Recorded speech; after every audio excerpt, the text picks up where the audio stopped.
Cut money ফেরত এবং তৃণমূল নেতাকে গ্রেপ্তারের দাবিতে হাতে তীরধনুক ও ঝাঁটা নিয়ে তৃণমূল নেতার বাড়ি ঘেরাও করে বিক্ষোভ দেখায় আদিবাসী সমাজ।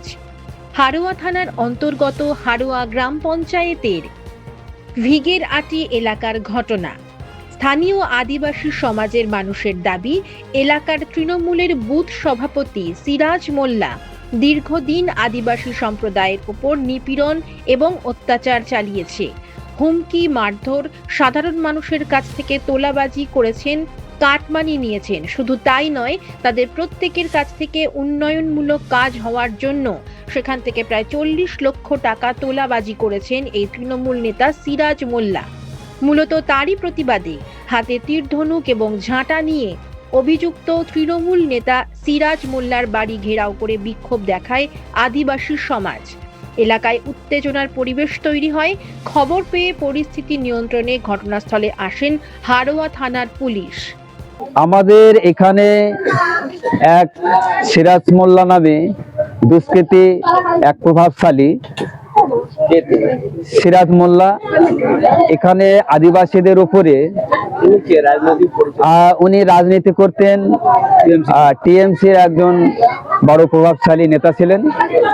এখানে সেই প্রভাবশালী থাকাকালীন আদিবাসীদের উপরে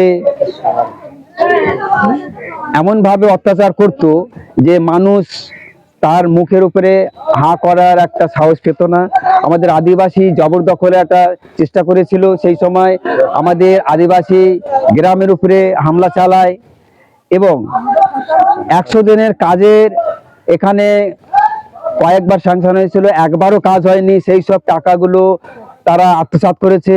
শ্মশানের টাকা আমাদের যে কাজ হওয়ার কথা ছিল সেগুলো আত্মসাৎ করেছে এবং যে আবাস যোজনায় যে ঘরগুলো আদিবাসী দলিতরা পেত সেই এক একটা হাফ টাকা, এমনকি কিঞ্চিত পরিমাণে টাকা দিয়ে সে পুরোটাই আত্মসাৎ করত। এইভাবে কাটমানি খেয়ে ভয় চমকানি দেখিয়ে আদিবাসীদের উপর অত্যাচার করত। এখানে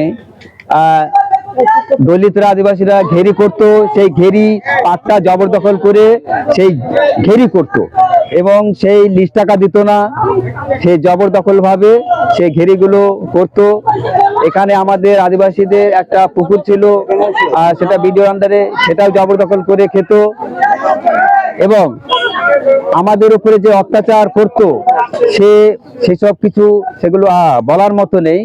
তাই আমরা আদিবাসীরা আমরা চাইছি, দলিতরা চাইছি যে এই চোরের সিরাজের বিরুদ্ধে আমরা প্রশাসনিকভাবে তার শাস্তি চাই এবং প্রশাসনিক যেন তার একটা শাস্তির ব্যবস্থা করে, এইটা আমরা আশা রাখি আমরা দলিত আদিবাসীদের তরফ থেকে।